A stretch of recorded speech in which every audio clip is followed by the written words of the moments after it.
ధాన్యం రైతులను గత ప్రభుత్వం బకాయిలు పెట్టింది 1674 కోట్లు. అవన్నీ కూడా ఈరోజు ఈ ప్రభుత్వం వచ్చిన తర్వాత విడుదల చేశాం.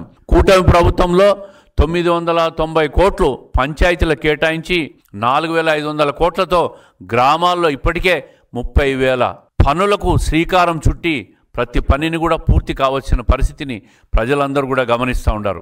94 కేంద్ర ప్రయోజిత పథకాల్లో 73 పథకాలను మళ్ళీ పునరుద్ధరించాం. కేంద్ర ప్రభుత్వం పథకాలకు నిధులు ఇస్తే ఈ నిధులన్నీ కూడా గత ప్రభుత్వం దారి మళ్లించి అస్తవ్యస్త ఆర్థిక విధానానికి మీరు గత ప్రభుత్వంలో అస్తవ్యస్తం చేసి నాశనం చేశారు.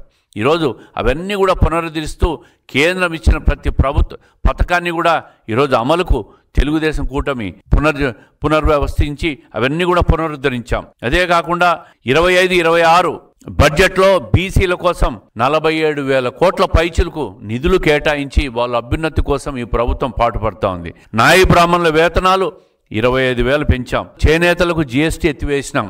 అదే కాకుండా పవర్లూమ్స్ వాళ్ళకు 500 యూనిట్లు, హ్యాండ్లూమ్స్ వాళ్ళకి 200 యూనిట్లు ఉచిత విద్యుత్ ఇస్తున్నాం. మరి గీత కార్మికులకు 10% మద్యం దుకాణాలను కూడా కేటాయించింది మొట్టమొదటిసారిగా ఈ తెలుగుదేశం కూటమి ప్రభుత్వం అని చెప్పి ఈ సందర్భంగా మీకు తెలియజేస్తూ ఉంటా. స్వర్ణకారులకు కార్పొరేషన్ ఏర్పాటు చేశాం. సోలార్ విద్యుత్ పథకంలో బీసీలకు 3 కిలోవాట్లకు గాను మొత్తం 98,000 సబ్సిడీ ఈరోజు అందజేస్తున్న ప్రభుత్వం ఈ కూటమి ప్రభుత్వం. మరి ఈ విధంగా ప్రతి పథకాన్ని కూడా ఈ తెలుగుదేశం కూటమి ప్రభుత్వం అమలు చేస్తూ ఉంటే మీరు వెన్నుపోటు తినమని చెప్పి రేపు మాట్లాడుతూ ఉంటారు. వెన్నుపోట్లు చేసింది మీరు. పేటెంట్ రైట్లు వెన్నుపోట్లకు, గొడ్డలిపోట్లు.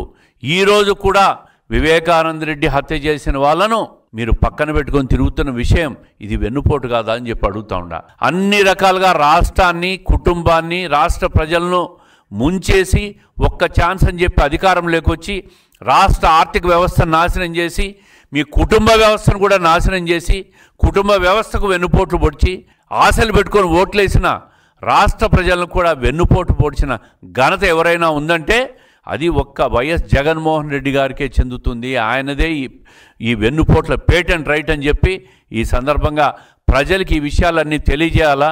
ఈ ఒక్క సంవత్సరంలో రేపటితో ఈ రాష్ట్ర ప్రభుత్వం అధికారంలోకి వచ్చి రేపటితో 1 సంవత్సరం కాబోతున్న సందర్భంగా 70% పైచిలుకు ఎన్నికల హామీలన్నీ అమలు చేసిన ఈ ప్రభుత్వాన్ని ప్రజలు రాబోయే రోజులు ఆశీర్వదిస్తారు.